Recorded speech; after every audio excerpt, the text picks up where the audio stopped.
Everyone, আমি makeup artist পূজা চলে এসেছি আমার ব্রাইডদের স্টোরি তোমাদের সাথে শেয়ার করতে। তো আজকের ডেটটা ছিল খুবই ভাইটাল একটা ডে। ফার্স্ট লোকেশনে এসে দেখি এখনো গায়ে হলুদ হয়। আমার আজকে টেনশনে মনে ছিল সত্যি আমি আজকে হার্ট অ্যাটাক করব, কারণ আজ ছিল আমার দুটো ব্রাইড।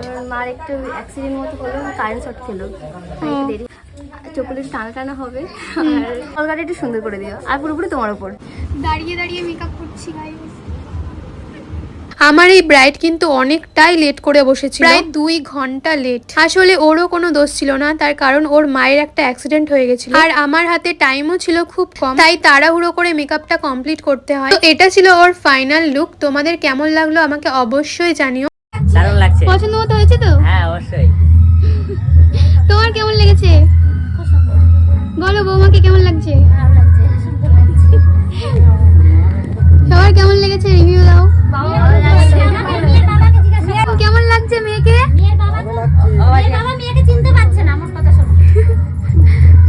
নতুন বউ তাকাও একটু, খুব মিষ্টি লাগছে। চলে এসেছি সেকেন্ড ব্রাইডের কাছে, চলো ওর কাছে শুনিনি কিরকম সাজতে চাইছে। টানা টানা হবে, আর চুলটা মানে বেশ ফোলাবে না, আর মানে তোমার মনের মতন করে। ঠিক আছে।